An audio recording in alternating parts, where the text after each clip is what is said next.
Oh, so I have Kendrick today as a guest. You may know Kendrick from his personality trainer channel, which I will link to in my description. So Kendrick is an avid member of in the OPS community. He interviews many people of different OPS types, and I'm glad to have him here. So Kendrick, Yeah, thank you. yeah. Yeah, so Kendrick, how did you get into OPS? Just like everyone else, I was watching the old Dave Superpowers YouTube channel, and then they kind of like went on hiatus for like many years, and then they came back, and I was like, oh shit, oh, I love their channel. I'm so happy they're back. And then they brought in like the animals and stuff, and I was like, oh my God, this is like game changer.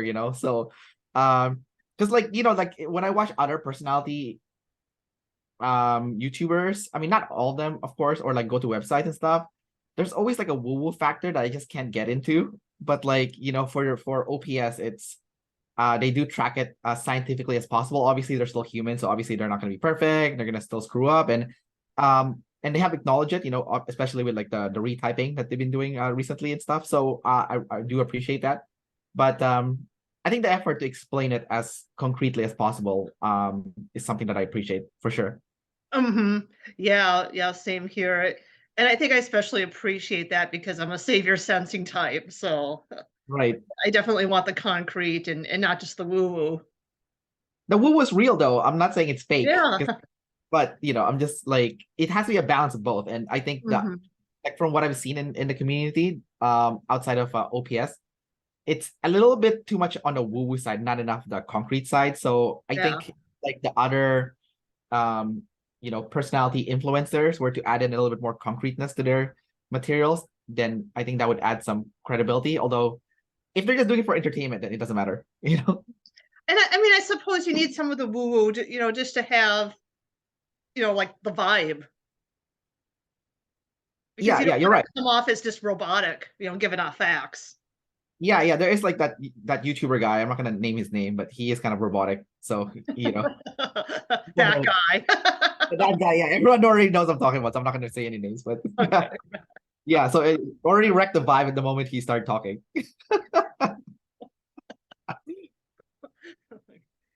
Okay. Yeah. So you've interviewed hundreds of people in the OPS community. I guess what made you get into interviewing and what inspired you to do that? Okay, this is gonna sound horrible, absolutely horrible. So, but there's no other way to say it, and there's no nice way to say it. So when I first started my YouTube channel, it was called ENFP Male. I think a lot of people still recognize me for that. Before I changed it to personality trainer. So I interviewed well before I interviewed Dave as my first interview, um I was kind of spamming the OPS group with my video. I still am, but it's okay now because I'm doing it with like actual like members and stuff and like relevant information. But before I was just posting about like ENFPs, and people got upset at me. They're like, you're spamming the group. We feel left out. You're only like talking about ENFPs. So I'm like, okay, just so they get off my back, I'll interview a few people just to get them off my back. And then after I started doing it, I'm like, oh, I actually like this, and I started making friends with some of the people I interviewed and stuff. And I'm like, oh, this is, and it's kind of like organic also. Like it kind of like came to life on its own. Mhm. Like, oh, I can't wait for the next interview. Kind of like a reaction I get. People start emailing me, um, and then it was like for the longest time it was just me and Benjamin that was like interviewing people and stuff. So we were like the Coke and Pepsi, I guess, of interviewers. So it was kind of like a weird time. But yeah, I really I started to enjoy it. I started to find it very nice to connect with the community through the interviews, and I also found it very good from a learning perspective. I'm like, well, what better way to learn this system than to learn from the source? So people who got officially typed can share with me their actual experiences. I know sometimes I get some flack from certain groups saying, oh, Kendrick's interviewing people that just got typed. They don't know shit, like they're.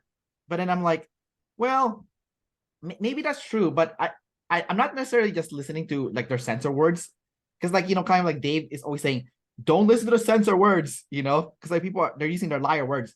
So that's kind of like, because I'm still lead intuition, right? So like when I interview people, I'm actually just watching them. I'm watching them. So I'm not like the Oh, words itself is kind of like it's BS, you know? So yeah, and then I kind of funnel down to like I can understand the system better. So yeah, that's pretty much. yeah.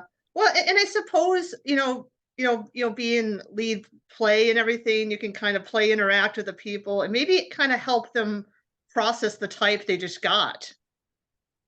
Oh yeah, Yeah, 100%. I you think ever have people just come to realizations like when you're interviewing people and it's like maybe they come in the interview and they're not sure, but then they as you're talking, then they kind of get the realization that, oh yeah, I do see these parts. yeah, I get it a lot. Like usually after the interview, people would like message me back on Facebook or email me, and they'll be like, I didn't even think about that. Oh my God. I was like, so yeah, for sure. That happens a lot. Um, yeah. So I suppose because you've interviewed so many people, you probably have a lot of really interesting things that you've learned along the way. So I guess what are some of the most important things that you've, learned from the different people you've interviewed, maybe especially from people very different from you? Yeah, those ones were the biggest learning opportunity for me. So Dion from the community, when I interviewed him, he's the ENTP guy, he's consumed sleep. So when he said to me a body that works, that's what ST sleep is, I was like, wow, that is a game changer. I know it's like a simple sentence, but it explains a lot of things because it's kind of similar to like for us, our quadra, right? We have Hmm. SIFI. Yeah. So Dave did a video on that ESTJ dude, the guy who swears a lot. I forgot his name, but he um he was saying that with that SF sleep class, he had an exercise routine and like that really made him makes the body feel good, right? Because it's FI, so feels good, right? Yeah. So when Dion told me about the SITI, a body that works, it's different from what feels good, right? Because Hmm. for a body that works, it just means it's like effective, it's efficient. It's not like how you feel necessarily. It's like if you're functionally good, right? So I thought that was like a big game changer. And I learned a lot too, like asking people of the same quadras, those guys with the ST sleep, because like I'm like, what is ST, right? Because they did a video on Oprah, and I don't know if you saw that video where like they talk about like Oprah went to play golf with Yeah, uh I saw that one. what's Yeah. his name again? I'm so bad with names. Tiger Woods. Clint Eastwood. Oh, Clint Eastwood. Yeah, yeah. Are you sure we saw the same one? Well, I did remember I saw that and she says like I'm not good at this and Yes, she's like right. And she said that, and then I was like, okay. And then she was like really freaked out about it. I'm like, she's insecure about her ST because she's ST last, right? ST consume last. mhm. So that's kind of like when I started putting labels into the actual animals. So for the ST sleep, um, that means their identity is tied to competence because ST is essentially like being a doer, right? Being able to do something for real, which shows your competence essentially because you can produce something concrete, right? So yeah, that's one of the big ones. So now when I deal with people with that quadra, I'm just more conscious with being more sensitive to what could possibly be the cause of their insecurity or whatnot. Also with communication, because like I'm starting to see like people project a lot. So for example, I had a guy at work, he's an ENTP, and I'm big into travel, as you know. So Mhm. I tend to be good at figuring out how to book like the best flight routings and stuff. And so sometimes I do like if like last December, I don't know if you remember the Snowmageddon in like North America. Oh yeah. Mhm. Yeah. So I got stranded in the east coast of North America, right? And then I was trying to like communicate with the travel agent how they can help me get out. So I'm like giving them the TE, right? So when I came back to Vancouver after like that whole mess, I was talking to this guy at work, and he was like, "Why did you do the work with them? Just that's their job." So he's kind of projecting like TI, right? Like the work is personal. And I was trying to explain to him, like, well, it's not personal for everyone, for the TEs, it's not, right? The FI is personal for us. So, um, So it's just a good way to kind of explain to people, kind of in layman terms, like what's actually happening. It's like, no, I'm like, dude, you're projecting. Not everyone thinks that way. So Mhm. so and then people kind of get it if you use the layman terms. They're like, oh, really? Okay, that's interesting. Like, oh, not everyone thinks work is personal. I'm like, no, not for TE people. Our FI, our what we do in our spare time, that's personal. The Yeah. work, who cares? So like, because I know like you're really into traveling, so would you consider that personal to you? That Yeah. Well, I mean, you can see the map behind me. So my goal is to yeah, visit every right. country in the world. So, like, I read a book called The Alchemist. I don't know if you've seen that, heard of that book by Paulo Coelho. Yeah, I haven't read it, but I've heard of it. Yeah. So, like, in the book, he talks about like your life mission essentially, which is very NF, right? So he said, okay, in life you have a mission. You know it when you're a kid. As early as a kid, you know what your mission is. But then as you get older, you start to forget because you might think, oh, it's not practical, it's like very ST. It's the opposite of NF, right? It's ST. So Mhm. ST is practical, right? So you might say, oh, it's not practical, get real, go get a job, all that stuff, right?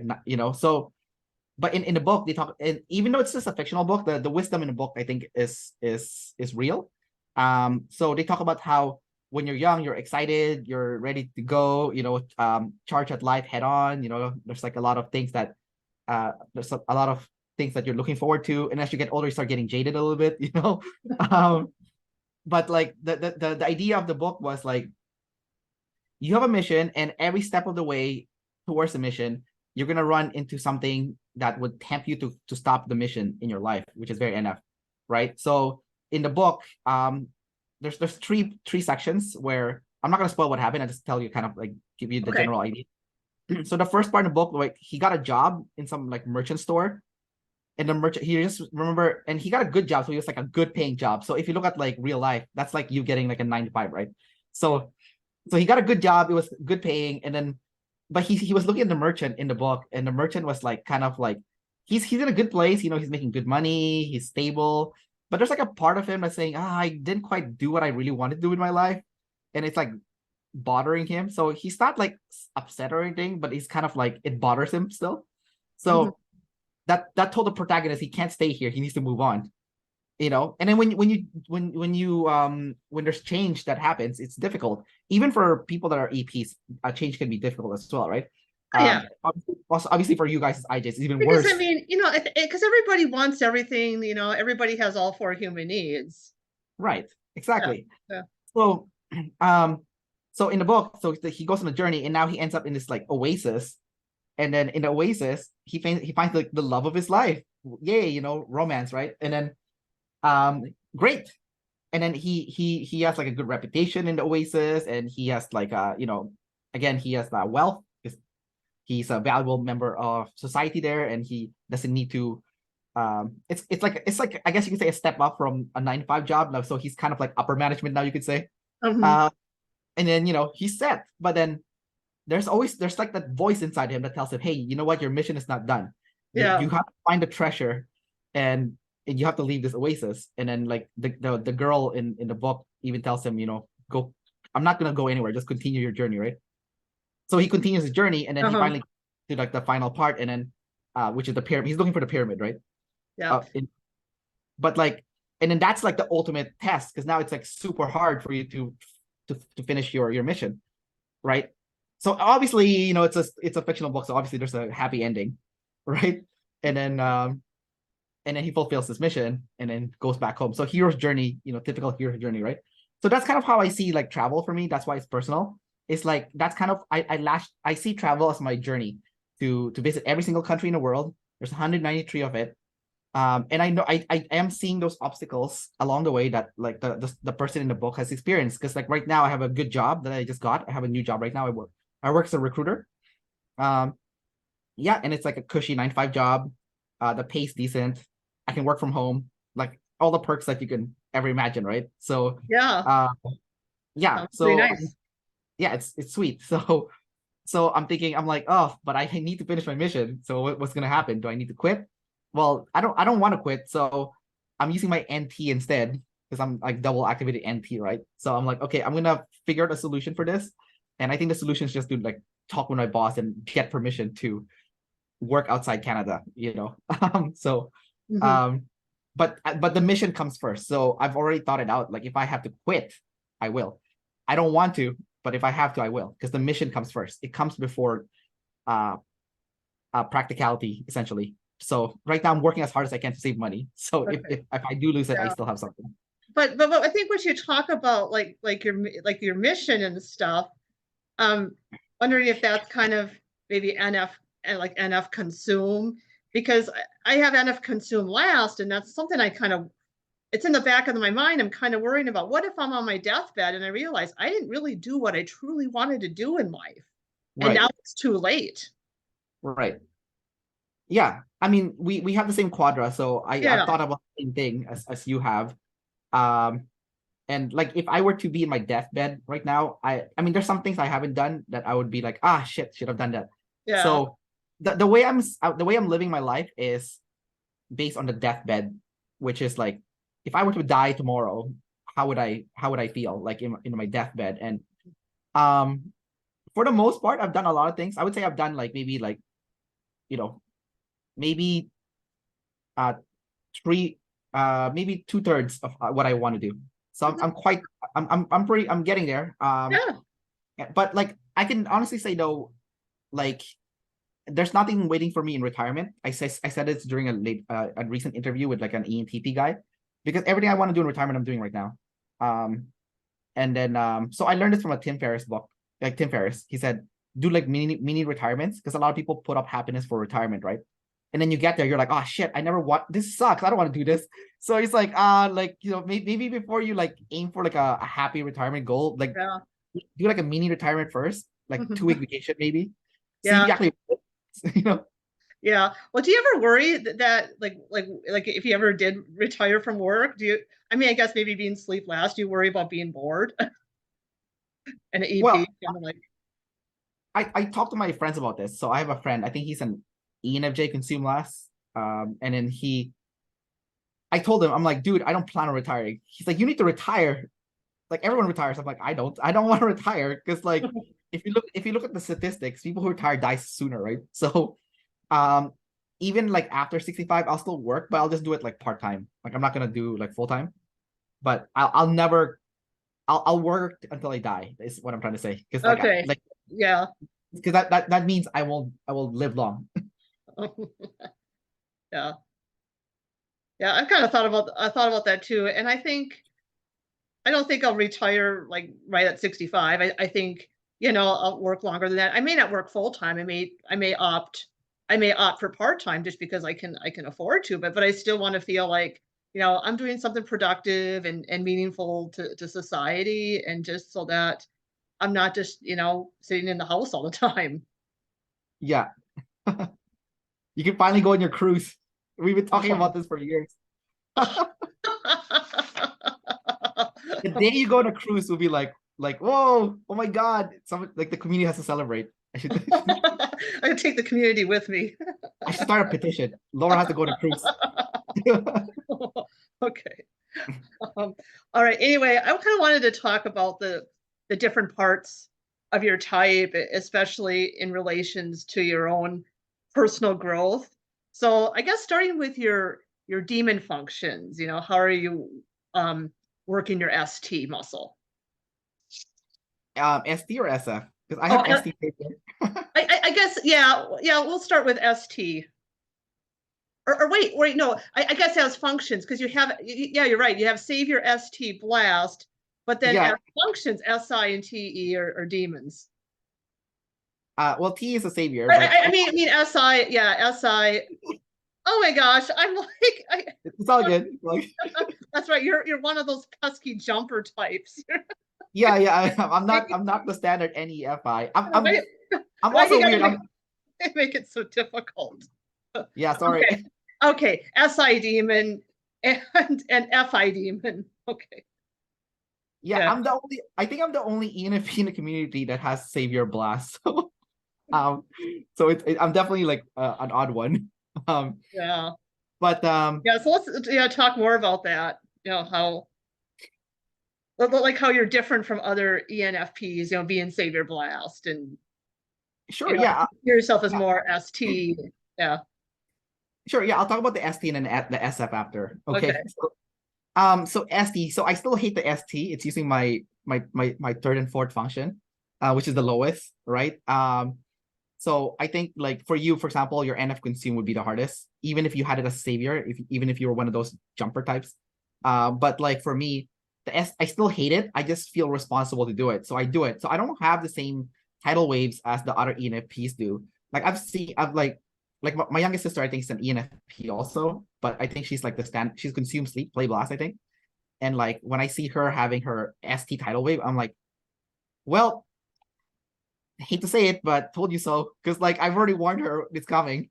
The ST stuff. So as because I have ST as savior, so I can see all the ST tidal wave that can come get me, right? Like taxes, for example. So I always do my taxes like right at the start of the tax season. I never wait until like the end of tax season. My girlfriend does because she's blast Yeah. last. Hmm. But and then she's always freaking out. And I'm like, Yeah. I don't I freak. don't either. That would just make me too nervous. It's, I just want to get it over with. I'm like, I yeah, don't I want to do think. too.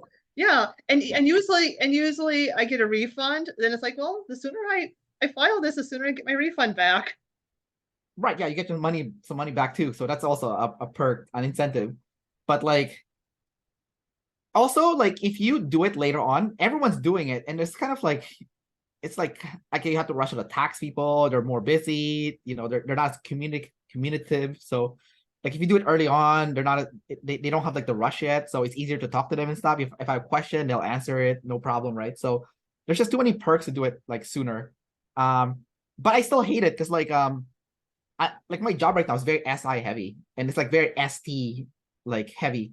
Um, so I have to go to a program called Salesforce. I don't know if you've heard of it, but like it's pretty much like an SI database. It's like very detailed oriented, and I just want to shoot myself. Like I can't find like the small fact, like SI, detail. And I'm like, at the end of the day, at like my first 2 or 3 weeks at this job, I felt like absolutely spent. Like I was like dead. And even like when I'm with my coworkers and they're explaining to me the sensor, my eyes is glazing over. I can feel it because I'm like, I hate it. I feel responsible for it. And I'm also info dominant, Hmm. right? But like I'm drained. My energy is completely gone. And I'm like, I can't do anything else the rest of the day. Because like I'm just mentally like drained. So yeah, so even though I have as a savior, it's still not as good as you guys, the ICJs. Like I have had like my previous job before this, when I first started getting into recruitment, our head of logistics and also reception is also an ICJ woman. She looks exactly like one of the people I interviewed. I think she's blast play consume sleep, so she's like infodom. But my God, I'm in awe with like the ICJs like SI.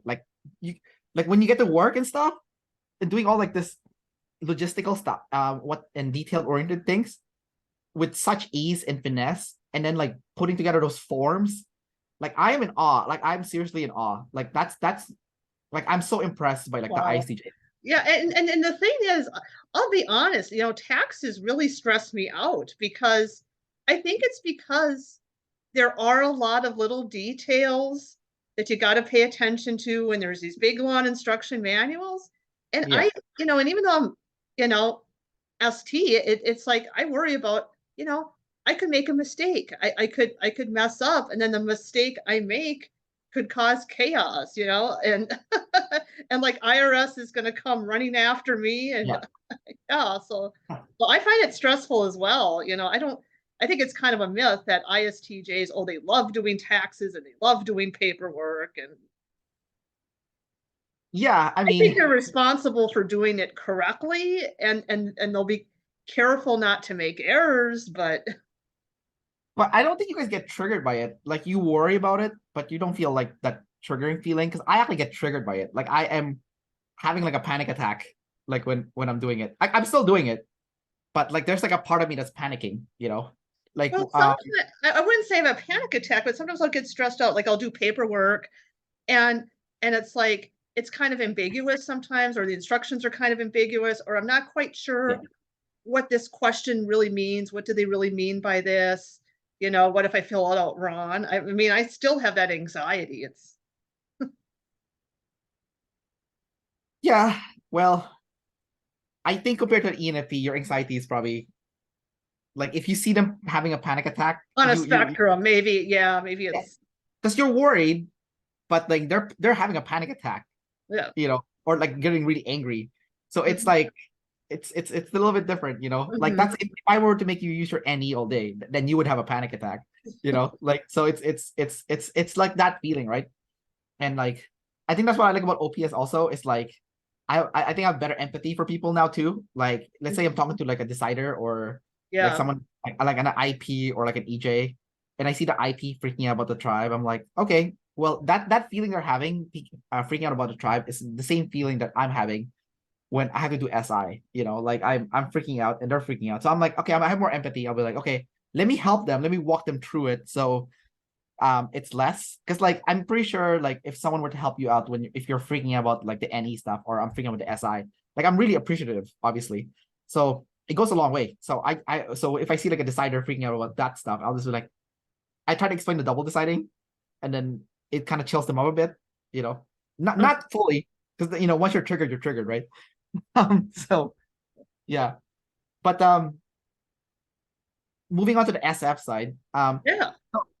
it's weird because like I don't think the SF triggers me as much as the ST, even though I have Savior ST, the ST still triggers me the most. Yeah. And I wonder if it's just because of the grand stack of ENFPs, because even though you're a jumper, FI is still your second function, in the grand stack, and T is your third.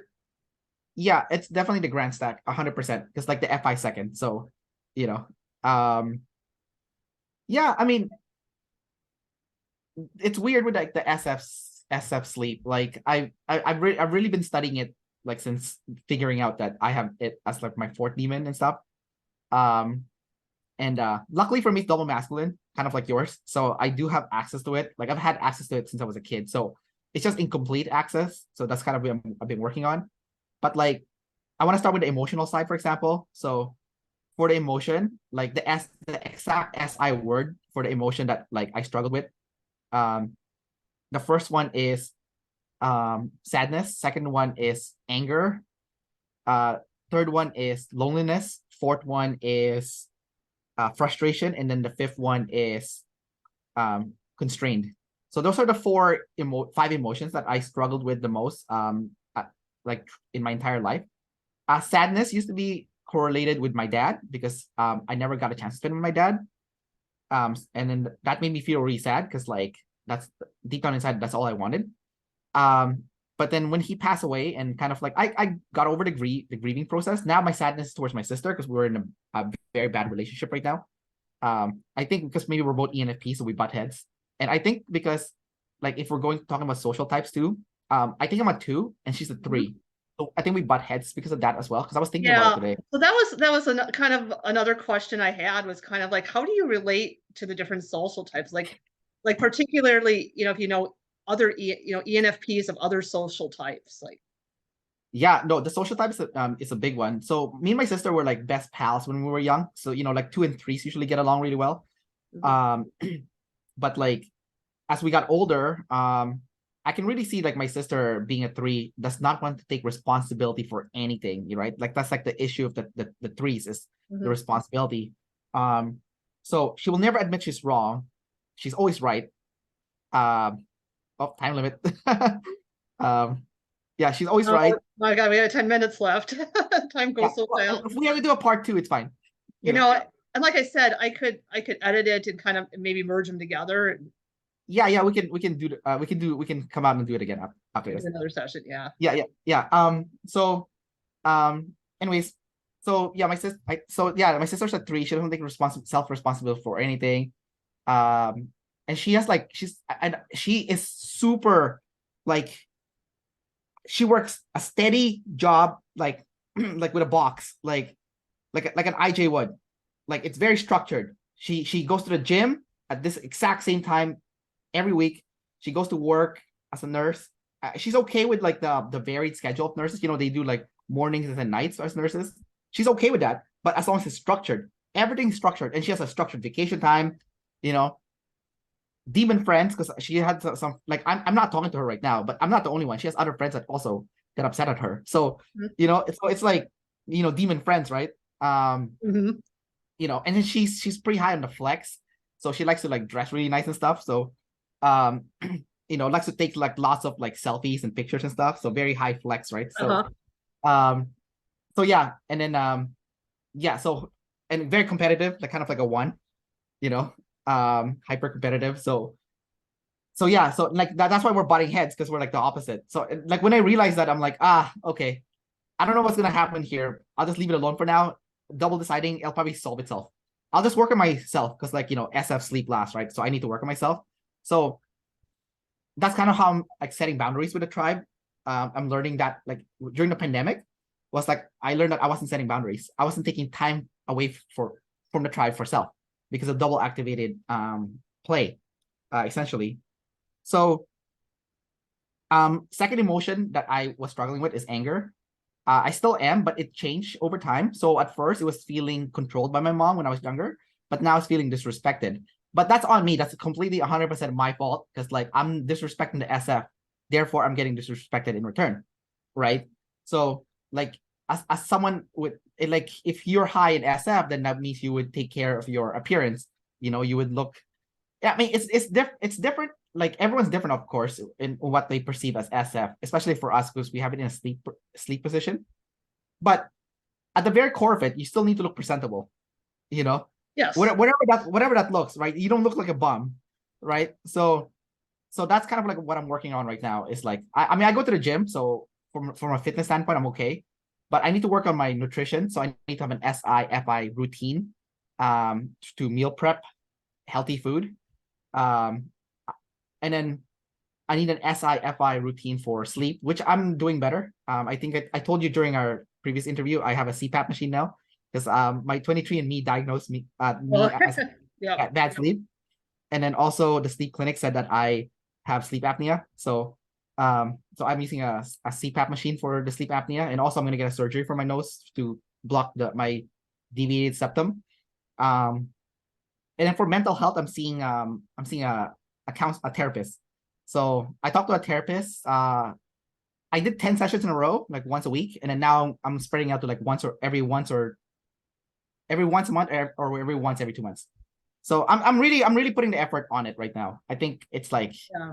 I'm not gonna put it away. I'm gonna definitely go all in. The fourth animal. So that's kind of how I'm working on the SF right now. And then my third emotion that I struggle with was loneliness. That's one I conquered. So I have a girlfriend. We've been together for 10 years. I don't remember the last time I felt lonely. So I'm pretty good. Um, Yeah. but like Well, it sounds like you're doing a lot of great work on yourself. yeah, no, for sure. I mean, that's what I like about OPS. They literally tell you what your problem is, and all you have to do is work in it. And I'm also like a 2, right? So I'm like all about responsibility. So I'm like, You're high responsibility, so maybe it's easier for you to do work on yourself. I mean, I don't want to say like only twos can have a growth mindset, because I think any social type can, but of course. I wonder if twos have an advantage because they got responsibility first. I mean, it's possible. Yeah, definitely. Like, I mean, for me, it was a no-brainer. I'm like, you gave me the map. Why wouldn't I do it? Oh, it's hard. I don't care. It's the right thing to do. So for me, it's always doing the right thing, right? Like, I never let ego get in the way. Like, for example, when me and my sister were fighting, if I know I'm wrong, I would apologize, because I don't let ego get in the way. I never let ego, even if I don't want to. If I know I'm wrong, I will apologize. Yeah, I yeah, take I'm the same responsibility. way. Yeah, I feel obligated to apologize. It's like, it's the right thing, it's the fair thing. Yeah. Well, I'm not looking from a fairness standpoint. I'm looking more Okay. like I did something wrong, Yeah. therefore I need to apologize. Mm-hmm. You know, and I have to suppress my ego, because the ego's full of crap, and I need to apologize. Even it's to my younger sister, because I'm the big brother, right? So I still do it. My sister will never apologize to anybody, never. Until recently, she apologized once, and it was super hard. My mom's the same way. I think my mom's also a 3. She will never apologize to anybody. Until recently she did. She started doing it now, but I think it's because everyone abandoned her. So it's like, yeah, yeah.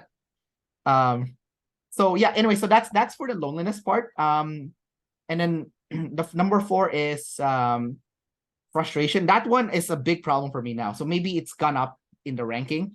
I just feel frustrated. I'm not where I am in my career life, my career side of my life.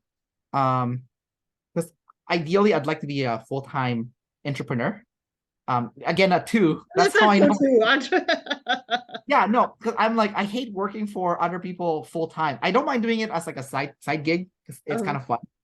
But as like a full-time thing, I'd rather be my own boss and have my own business. So so that part has me very frustrated. So that emotion is work in progress.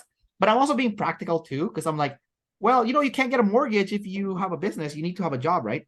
Those people in like the big banks, they won't give you a mortgage unless you have a job because it's not. Yeah, it's but not what if you have a business and you can prove that you're making good money from it? I mean, wouldn't they?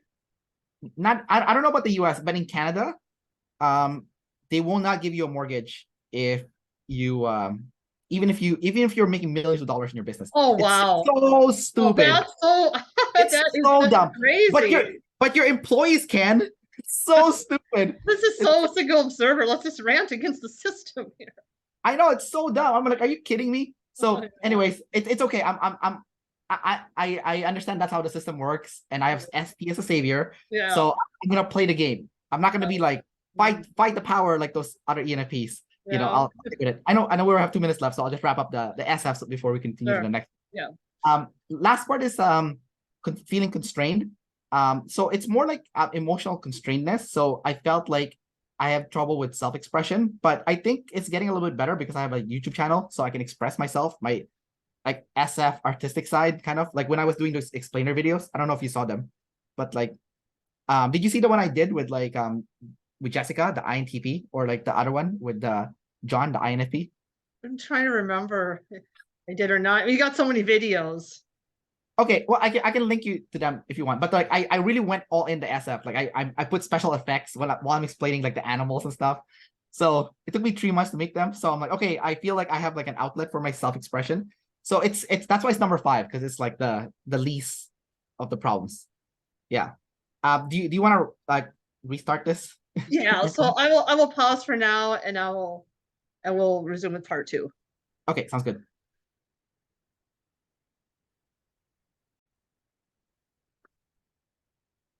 All right, so let's resume. So I Part 2. wanted to ask you about how are you working your demon flex and your demon specialize with social type 2? Oh yeah, that's a very good question. I'll start with demon flex first. I really think the social type is unfair. I think 2 still has an advantage. I'll explain. So I've kind of known that I have trouble with like putting a stamp on my name into something, like having, and it's always bothered me that I can never be the winner. Like I'm, and like I don't have this desire to like compete at such like intense level. Mainly because I just simply refuse to abandon my friends. I know I could reach a similar level of success, like a one would, if I just completely cut off all my friends. If I literally cut them all off and I just work on myself, I can definitely upgrade really quickly, because I've done it before, like not on purpose, but like I moved someplace far away from all my friends, and then for 3 years I didn't see any of them, and then that's when my career started really taking off. And then when I came back to my friends, I stopped leveling up. I kind of stayed flat, right? And then I took a year off to go backpacking around the world, which is very one, because it's like I had a travel blog and everything, and my travel blog is on my name, so that's my name is on something now, which is my travel blog, right? And I have a travel YouTube channel, which came before my personality one.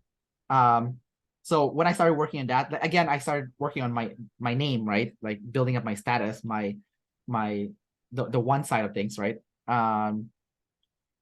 But like I always go back to my friends, no matter what. I'll stop. So it's stop, go, kind of like what Dave was saying, where like the 2's biggest enemy is their friends, because they just simply won't, like they think they can bring their friends with them, but if you look at reality, you cannot. Your friends are not going anywhere. So like when you say like your friends is your enemy, it's kind of like, maybe I guess it's kind of analogous to your savior function kind of being your own undoing. Like in the long run, sometimes if you do too much of your savior, it harms you. Yeah, yeah. In a way, it it impedes your growth or where you need to go. Yeah, Like 100%. that. But I'm kind of like I'm doing like a double deciding with that. So what I do is Oh, like okay. I spend like, let's say 3 years hanging with my friends, and in 1 year they don't see me, and I just work on myself. But I warn them first. I'll tell them, hey, I'm going to disappear for this amount of time, but I'll be back. So I think as long as you communicate, I think it's okay. I think your friends are cool with it. They'll be like annoyed, but if you tell them you're coming back and stuff, and then you start do like a bunch of FEs, like when you come back, like host like get-togethers, all the FE nice stuff, then it's okay. It's like back to normal. So you can definitely do like a double deciding with Mhm. like your two middle I guess social. where I get kind of confused is differentiating friends from savior DE and or savior play, because I read the description, there just seems to be a lot of overlap there. So what about like somebody who's savior DE but savior flex? It, Well, I mean, I don't have that. I mean, I can see like David Goggins. They recently typed him as a social one, right? In one of the recent videos. And like I'm a big fan of David Goggins. Like I love his stuff. Like his two books is his first book is the best book. It's like the second best book I've ever read in my whole life. You know. And he is coming back and helping people, right? right, Because he's still DE, so he talks about he's he works as a parachute, what do you call it? A parachute like forest fire rescuer thing now. Like he'll go to northern Canada, jump off a parachute, and like stop the forest fire from happening. So he's helping people. He's working with a team and stuff. So he's still doing the TE stuff, but he's doing it for himself. He's doing it to upgrade himself because he's looking for the next challenge, right? The next place that he can elevate himself. So and then he'll do like public speaking gigs, and he'll talk and stuff to like motivate people. So he's still doing like what ones do, which is like help people in mass, but not necessarily spend time with people one-on-one. So um like I have friends that are ones, and they're just terrible because I never see them. Like after like college, I never see them again. I tried to reach out to them, they just ghosted me. mhm, And yeah. I already knew they were a Because one since I I was. know more. I know more of the case where it's the reverse, where like I'll know like savior DIs that are fours. I know more examples of that, and I guess maybe because it's in their FI values or TI reasons to have friends. I just have a Yeah, lot larger sample size in that direction. But I was just I was just wondering how it worked in the reverse. I mean, if you look at Arnold Schwarzenegger, he's DE, right? So he Yeah, was the he's governor of savior. California, and he was trying to help people there, help the community. He was, he's still trying to help people in the bodybuilding in space because he's like the popular guy there. So I think as a one, you still want to help people, even if you're DE. You just don't want them to become higher than you are. I think that's the best way to describe it. Because I have friends right now that are ones, and they're happy to help me as long as I don't go above them. But the moment I go above them, they ghost, and then until their status goes a lot higher. So I think that's how the DE ones are doing it. It's like I'll Mhm. help you to a point, but Yeah. you can't, but not but you can't go above me. You know, Oh, okay. Yeah, yeah, interesting. yeah.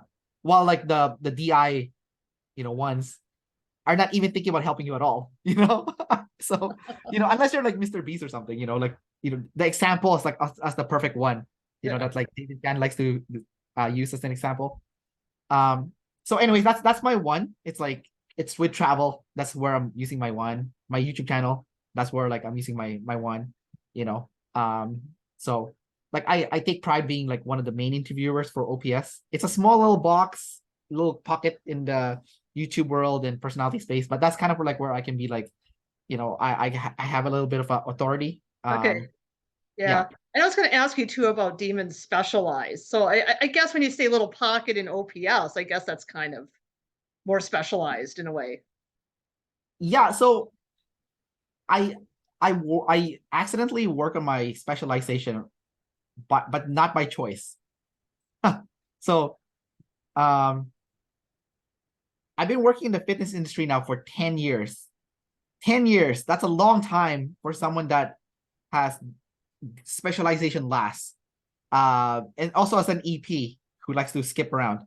So I work in the fitness industry for so long because it was the only job that gave me the flexibility to try out different stuff, to be like kind of like a skib. I'm not a skib, I'm a crackhead, but like, but like kind of like to try different things out. You're like a Uh, crackhead dash skim.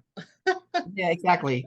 But like fitness allowed me to um be a travel blogger. It allowed me to have this YouTube channel, Personality Trainer, also my travel YouTube channel and my travel blog, right?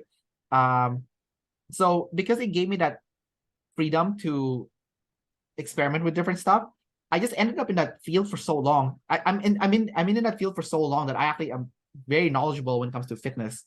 And it's not something like I talk about openly, but because like I don't really like care. That's like my DI is not attached to that career. But the thing that I know about the most, maybe even more than personality, is probably fitness. Just because I've worked there for so long. Not because like it's just my pure time working in that field, So that's kind of like where my specialization has been, and I'm kind of glad I got the chance to see the journey of someone that is a 3, spending a lot of time in one area, because I kind of like when I was in fitness, I still remember by the time I was in my second year working in fitness, I already wanted to skip out. I was like, I hate this. I'm gonna get out, right? And I was like, kind of like saying, I think I already know everything that I need to know also about fitness, so I don't need to stay. I can leave. No, I was wrong. By my 4-year mark, I learned so much new things that really upgraded my skills. And then at that point, I'm like, okay, I know everything now. I can skip out now. But nope, I stayed because it was like the only job I had that I can experiment with different places. And then now this year, I learned like a huge amount of new things again. And then I'm like, okay, now I can see how important it is to specialize. Yeah. Because I talked to my therapist about this. He said it's like a glass ceiling where like it's like when you go to therapy, he said like you talk about your problems and stuff, and then you think, okay, I'm pretty good already. I feel better. No, you don't. There's a glass ceiling and you need to break through it. And it takes a few sessions to break through it before you can see all the BS that's happening inside your head, right? So I kind of see it the same way as being a specialist, where don't think that you know everything already. Just keep moving in that same area because there's more to learn. So the social types is super new, right? But like Right. for people in the OPS community for a long time, they might say, oh, I already know everything about animals. And I guess that's another thing is like how is specialized in social types different from OI? Because again, I'm kind of seeing a lot of potential overlap there. There's definitely a lot of overlap, but it's more like it's more like a desire that you have is the way I see it. So there's IJs that are not 3s, like Dave is a 2, for example, right? Right. And I just recently spoke to Otim, who's also a 2. Like the idea of him doing the same specific task for X amount of years is painful, and he's an IJ, right? So I think that's where the non-overlap is happening. And basically the way to describe it is kind of like the description of the specialist, which is like set schedule 9 to 5, doing the same thing over and over again for X amount of years, right? So do all IJs want to do that? I don't think so. My girlfriend's an IJ and she also wants to skip out of that. She's a 4 though, so she did stick out working in one field for a long time before she decided to, like, she wants to skip out. So so just because you're an IJ doesn't mean you're gonna be like a 3. Essentially Yeah. there's a higher chance of being a 3. Right. But I mean, so I think like the IJ, I mean, they just want stability. So I think as long as they have like stability and order in their lives, like maybe in the general sense, then I think Maybe that's they're a more 3. free to skip around. I don't think that's an IJ anymore. I think that's a 3. What? Because there's IJs that are 1s. They want to compete. They want to win. It's stability is not what they're after, you know. Okay, so then what? Yeah. Well, I mean, IJ is, I guess. Yeah, yeah. It's just confusing to me. I guess I feel like Dave and Shan. I wish they would talk more about how, yeah, how they're different. You know, the social types are different than human needs because I'm. Yeah, I can see where the confusion is occurring. I mean, I think what's happening though is because you're an IJ, you want to conclude right away. But I think they kind of describe that the social type is kind of work in progress. So we just have to let things unfold before like concluding. Like make sure that they have all the facts together. There's definitely a pattern that they're seeing. And I can also see the pattern with my NE that there is such thing as social type. Um and I think it's very easy to see the people's social type too, which I think is awesome. Like you know right away you're not a 1, right? Like I knew right Yeah, away I knew I yeah. was a 1. Like I was like I'm definitely not those ones, you know. um and like I knew right away I'm like save your friends, Yeah, right? So, yeah. so I think the social type and sexual modalities, like kind of like what they're saying, it's kind of obvious, you know, like no one will fight you on that, right? You know. Yeah, but to some people, I've noticed with social or with sexual modalities, like some people it's really clear and obvious, and some people it's like they can be in between. They can be in between a couple, or you may know like one of their coins, but maybe not the other coin. Like they might be obviously masculine sensory or feminine sensory, but maybe you're less sure of the tribe, or vice versa. Yeah, I think the tricky thing with sexual modalities is like it's like which animal you're putting on first. Like I think the trickiest one, for example, is Michael Jackson. I mean, like Well, who would because ever yeah, because his saviors are feminine. he's double masculine But yeah, but and he's he's super yeah, sleep. Yeah, but he sleep first, which is double feminine. That's yeah, why he comes across so feminine, right? yeah, So yeah. yeah, Um, yeah. I could see but how that'd be tricky because I mean, you've probably seen like guys who are like huge and like super like masculine looking, but then when they talk to you, they're very feminine. So it's like that kind of deal also, right? Like it's like the sexual is definitely it depends on which animal is coming in first. I have double feminine play, for example, which is my first and double yeah, activating because animal. it's like my lead animal matches my sexual modality, but it's not the case for everybody. That's it for you? Yeah, because I'm MF, and then my blast is MF. Your That's like blast is on? Oh, yeah, right. Yeah, you're right. yeah, Oh, cool. Yeah, yeah. That's interesting.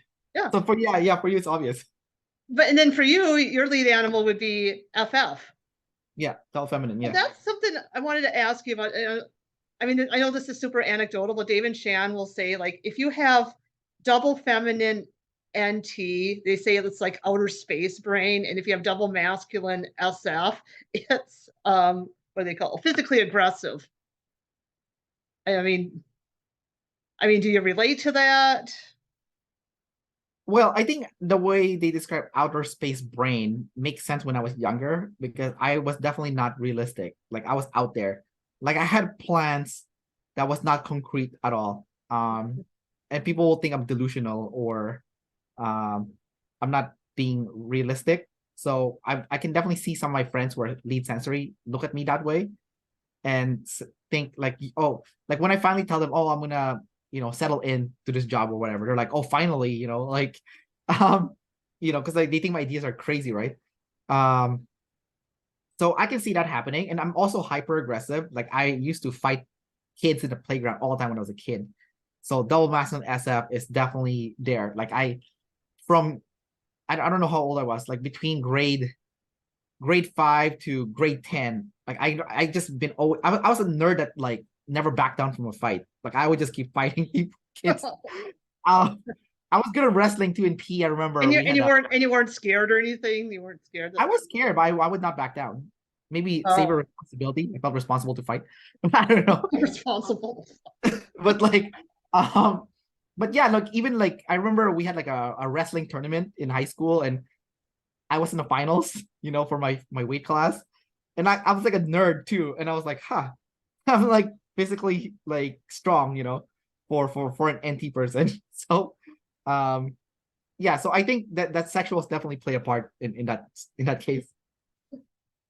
Okay. Well, I guess for myself with my SF, I mean, I guess when I'm like really upset about something or stressed out, there's I mean, I kind of just feel it in my body, and there'll be like aggressive urges to like, stomp my feet or slam a door. And um I remember one time, I was got frustrated with a customer I was helping, and I just slammed the book on the table and walked out. So maybe that's sort of where the like it wasn't violent towards her, but there was still that urge to kind of be physical with the body. So I don't not sure if that's where it comes in. And then it's in a demon state. So normally I'm not aggressive like that. But yeah, when I'm Yeah, stressed out. yeah. I remember you telling me that story when I first interviewed you. You almost got fired, right, or something? No, I did get fired. You did get fired? Yeah, from that job. Yeah. Oh my God, that SF sleep got lost, cost you a job. Um, Well, but okay. it wasn't just slamming the book on the table. I kind of walked out on her too, which I guess was like, I don't know. It was like I was physically pent up, and I just at that Yeah, moment just needed to get away. So yeah. I think for people like us, we definitely need an outlet for that SF sleep. Otherwise, that kind of stuff that happened to you would happen.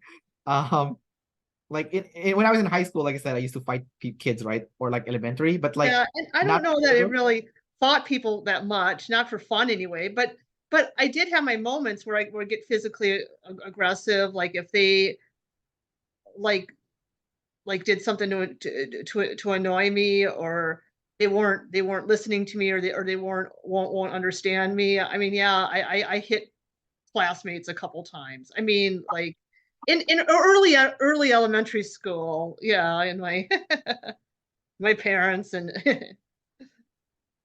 Yeah, I think as you get older, you just need like an outlet and for it. people would never think that from me. Oh, she can, they wouldn't. They Yeah, think, oh, watch out, she's a kind person. She's not violent or watch out for Laura. She can turn those books into ninja stars. You know. Anyways, yeah, no, I think like for us, we just need an outlet for that stuff. Like I lift weights, so that I kind of get like a lot of that aggression out from that, and then I teach spin. I'm a Mhm. spin instructor, so that's my audio kinesthetic is also taking care of that because I like to organize the music, SIFI, organize like the playlist, and then like do the kinesthetic with the music while enjoying the music. So that's like I just think you need like an outlet. Um that's why like Dave and Chat, they talk about their son, right? And then they give him an outlet to like get that double masculine energy out. Or like Dave plays like what GTA or something to get and like smashes cars and stuff on the game just to get that like um that outlet for your sexual modality essentially. So Mhm. like my girlfriend, she likes to eat different food. She's a Mhm. tester, right? Yeah. Visual. So she also does like painting and drawing and stuff. So she has an outlet. She has in a savior state because she's a savior feeler, right? So I think for us thinkers, we need to like be more blatant with having like an outlet for that kind of thing. So yeah, just gotta respect it. I think if you don't respect it, then bad things happen. Kind of like what happened to you, you Yeah. know? Yeah. Yeah. And then like with the outer space brain side of it, I wouldn't I well, I'm savior sensor, so I don't know that I'm so much unrealistic, but I will say that sometimes I don't always see patterns or implications of ideas, especially if they're unfamiliar to me. But would you use analogies to try to make it clear for someone if you see they're confused? Yeah. Yeah, so I think that's how you're using your play essentially. It's like Yeah. you'll blast, they look like they're confused, then you'll use your NT to figure out what's the best way Okay. for them to understand this. Yeah. Uh, so like I do that a lot. Like whenever I talk to people, kind of like what David Chan said, it's like those damn NIs, they don't care if you don't understand anything, you know, which is frustrating. So frustrating. Like I the, know. the person trading me right now is an ENFJ, right? She's a nice person, and You know, we're doing the training and stuff, but it's just like because like we have such different complete opposite function stack or functions in general. Like she's using her SE to my SI. So I'm like, my SI is like, it's not organized. She's throwing me random facts. I don't know I don't know how to do with this.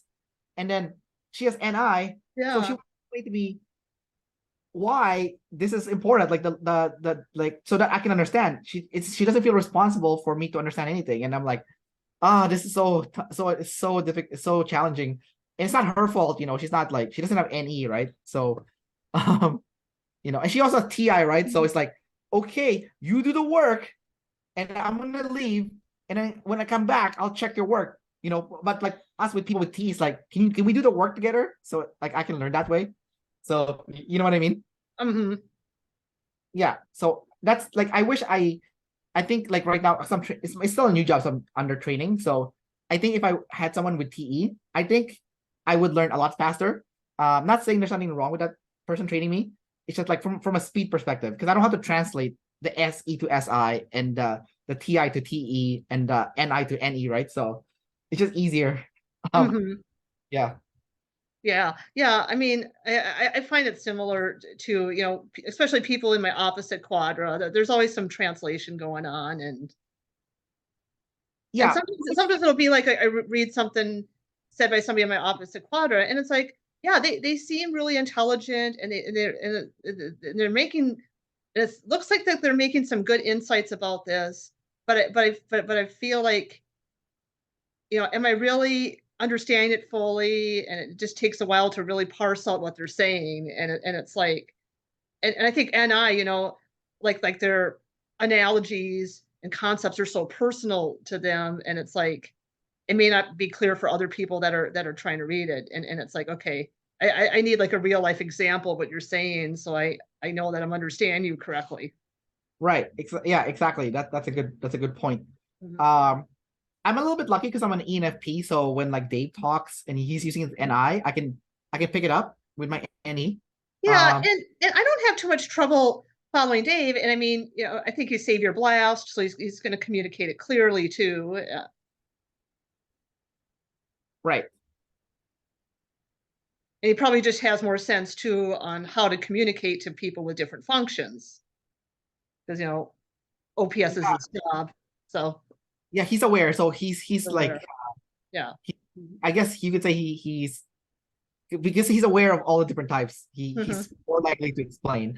That's why he's trying to be more info dominant. But then sometimes he'll say things like, "Oh, I just don't understand those opposite functions." You know, like, you know, like especially TI and FE. You know, they'll be like, "Oh, I don't understand what they're doing."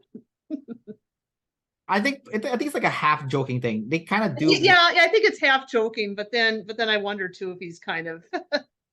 It seems like it's joking, but also serious, somewhat serious at the same time. I think you can never truly see what it's like to have the other functions that you don't have, because you don't have it. So you can only see it like so much deep, you know. I mean, if you look at their team of typing, everyone they're all Gamma Quadra. Exactly. Like the new guys in ISFP, that means the last person ESFP, right? Like it just like, and everyone who in this community that was good at typing was an ESFP, right? Like because they're using the same like technique as that guy who's named Guy. Yeah. Guy. Really good. Yeah, and he's ESFP. Yeah, Mina was really good, right? So yeah, she was ESFP. Yeah, exactly. So I'm like, well, you have the same function. So like for us, like I noticed, like for me, the way I type people, I have to know you longer, because I can't just grab the fact and shove it in NI. I cannot do that. So I have to look at your patterns first. That means I have to know you long enough that I have like a big pool of patterns. But that's how I gather with NE, right? So do you. Yours is the bottom though. So I have to see you in different contexts, and it's kind of like I average you out across the different contexts. What's the average? The SI average, exactly. Because otherwise, if you just pull up a random video, how do you know that that's typical for them? Yeah, exactly. Yeah, that's what I hate about the SE is like, yeah, there's different contexts, right? I mean, Dave and Shannon are aware of this though. And they'll, and it's like Dave and Shannon, it's like they'll pick some random fact and um and they'll just kind of run with it and put an NI pattern on it. And then I feel like I can't apply that knowledge because I'm never going to see exactly that setup again. Yeah, you know, because everybody's different, everybody's got their own idiosyncrasy. It's like, you know, I'm not going to see that particular observation again. So it's like, how do I make use of it? Yeah, no, it's definitely hard. Yeah, I think like especially like people with TI and NE, like you have completely opposite as those guys. I mean, at least for us, we have the FI, right? Yeah. And the, so I can kind of see when they talk about like this person's full of shit, right? When they say something like that, I can see it because my FI can see like behavioral what's the word I'm looking for? Inconsistencies. It's Okay. kind of like TI, but FI is what like behavior, right? Yeah. So you see when someone's being inauthentic, because TI Mhm. is like if your logic is flawed, right? The TI So, or can maybe like their body language looks a little bit off, or is it more like they're talking a little slower, like a state well change? no, because like you know with TI, everything has to be logically sound, right? Like they'll fight you in the logic because it has to be logically sound. So FI is doing the same thing, but like with behavior. Authenticity is like the word, right? So you can see what someone's authentic side looks like, and then when they come out of their authentic side, you know that they're full of shit, right?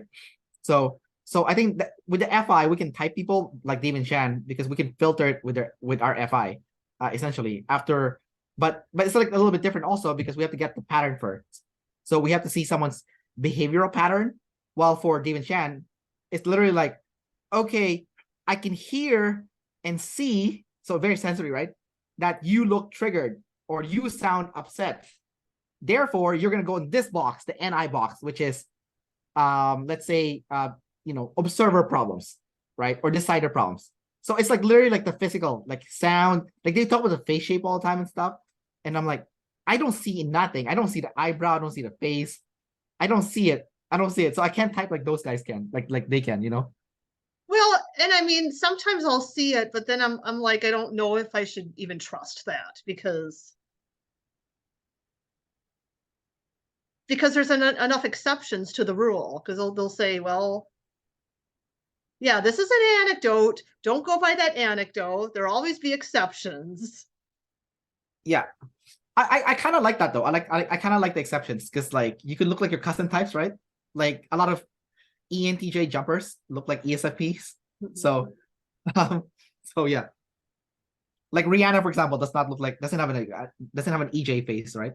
You know, because the EJ face is like more like box like, That's more you know. square. Yeah, but like there's also like EJs in the community that has like a oval face, you know. So Hmm. so there is definitely like clustering, but it's not always true. Hmm. Yeah. Yeah. Okay. Well, looks like we're kind of running out of time here. So I wanted to ask you one last thing, and that is your relation to ISTJs. So starting with what you like best about ISTJs, and then also because I'm a double decider and I can take it, roasting ISTJs. Oh yeah, no, Or you for sure. roast I can do both. Yeah, I'm happy to roast you guys anytime. So, what I like about ICJs is that ICJs are loyal friends. Um, like all my ICJs friends, I've known them since I was a kid. Like since I was like in high school, you know, first or second year high school. Well, you guys have like middle school, right, in the US or something. But for us, it's just high school in Canada. So as early as 13 years old, I've known my ICJ friends, and they've been around for a while. Um, they're loyal and they really cherish the long-term relationship that you have with them. ICJs and ENFPs are both sentimental types with like the SI. Um, so the more history you have with each other, the more sentimental the friendship becomes. So I've always like that. I have lots of ISTJ friends, like tons. Like when I was in high school, like I made lots of ISTJ friends. When I went to college, ISTJ friends. Um, I noticed that in that ICJs and when I was in college though, they're in like a party phase. So they're willing to be a little bit more chaotic. But after the college was over, they're just like box like just in a box. I'm like, okay. So um it's kind of weird too, because sometimes I have an ISTJ friend that I would make like when I'm older, who's a cop, and I'm like, I feel like, did I do something wrong? I feel like off. Like I clearly like hanging with this person, but I also feel like worried because like, they're a cop, right? Because like um, but so that part is always been funny to me. Because like I'm still an EP, right? You know. Yeah. So do you, so like when you're around ISTJ, do you kind of feel like you're being policed a bit? No, I'm not. Unless they're actually a cop. Like I actually have a cop Oh, friend. just an actual real cop. I thought Yeah, maybe. he's an ISTJ and he's a freaking cop. So Yeah. I get paired with a little bit. My accountant is an ISTJ, and he'll do his NT play. I think my accountant, I think he's double masculine, blast, play, consume, sleep. Definitely infodom. Um, I've seen his feminine FI. I love it. He's super aggressive, and then when like you show him something like he absolutely is into, he'll like become a girl. So it's so funny. But anyways, yeah, to roast ISTJs. Oh man, my God, this pisses me off so much. It's like I have ICJ friends. It's like I'm trying to get them to travel, and they're scared. They're like they'll say bullshit things like, "I don't like traveling." They're complete full of crap, complete full of shit. Like I'm like, have you done it? They're like, no, I don't know. I don't like it. How do you know if you don't like it if you haven't done it? I just know. And then when I finally convinced them, like 10 years later, to go on one small trip, Mhm. oh my God, why didn't I do this sooner? I'm like, what the fuck? I've been telling you this for years. Are you kidding me? You fucking wasted my time trying to convince you. So, and then now that's in their box now. That's okay. Yeah. But then to go to the next step, it's like pulling teeth, It's such a pain in the ass. It's so annoying. So annoying. Like, I think a lot of IC just don't know what makes them happy. That's the best way to say it. It's like what your happiness is not in your box. It's outside the box. Get out of your box. Your box is lying to you. Nothing bad's gonna happen to you. Okay, just go outside the box. If you're really scared, go use a tribe to protect you. Okay, I'm here. I travel a lot. I know what's going on. Okay, you'll be okay. So, yeah, like my girlfriend's also an IJ. So like I know like the struggles with the IJs, and it's definitely pulling teeth, and it's so annoying. Mhm. Yeah, and like especially consume last like you I have like a lot of consume last ICJ friends. They're the worst because like they take even longer to convince to do something. At least like the sleep consumes, they're more likely to dabble because of the savior consume, or even as hobby consume, like consume third. It's okay, but the fourth animal consume ICJ, you guys are the worst. Oh Like gosh. for Because it's funny because I'll see, like maybe I don't see myself objectively, but I see myself as opening. And and the thing is, and I mentioned this before, I would like to travel more, but then it's somehow I guess it's just getting around to it. And then yeah, I mean and I've talked about this before, that requires consuming. I got to decide, where I'm going to go, and and the logistics, and I think Rose in the community said that when she travels, yeah. she doesn't want to plan. She Mhm. wants to be like an EP. Yeah. Uh, so I did notice this with like the ICJs and ISFJs. Like my mom's an ISFJ, and she's the lead sleep though. I think my mom's sleep last play consume. So my mom also likes traveling, but she won't do it unless someone takes her along. The tribe always has to be there. So Mhm. that's what I noticed for you guys is like the tribe always has to be there to Yeah. drag. Yeah. Yeah. I mean, and I think for me, it's like I've done like date like I'll go on day trips, by myself, or a couple day trips by myself, no problem, but they're more, they're more local, and but then like to go halfway around the world, by myself, and where I'm unfamiliar like with the culture and customs and stuff, I think I would still like would want to travel in like in a group, or something, just to have some guidance, I guess. Yeah. Did you watch the movie Lord of the Rings or like the Hobbit? Yeah, I did. Yeah. Yeah, I think Bilbo Baggins is an IJ because you remember he didn't want to leave his hut, and Mhm. then when he finally went on an adventure, now he loves it. It's like Yeah. I think it's also more awesome to see an IJ go on an adventure than an EP. Because like for an IJ, it's like deer in a headlight look for you guys. So you're like so shocked how amazing it is. And it's like, why did I do this sooner? It's always the same thing that I always hear, you know? What am I doing? You know? Yeah. Okay. Well, anyway, our time's almost up. So anything else you want to say really quick? We got about a minute and a half. I don't know if I have any message per se other than I think it's important to work on your demons. Fourth animal, fourth social, social type, you know. So and even your sexual modality, I think like your fourth one. Like for us audio, I think if we work on a visual a little bit better, I think that also makes a difference. So and then just follow the 80-20 rule. You don't have to go all in, just 20% of your time, like once a week. I think that goes a long way. Okay. That's my Great. message. Yeah, that's great. Thank you very much for coming. I will link Kendrick's YouTube channel in the description. Go check it out. If you want to see more interviews, please subscribe to my channel. Bye.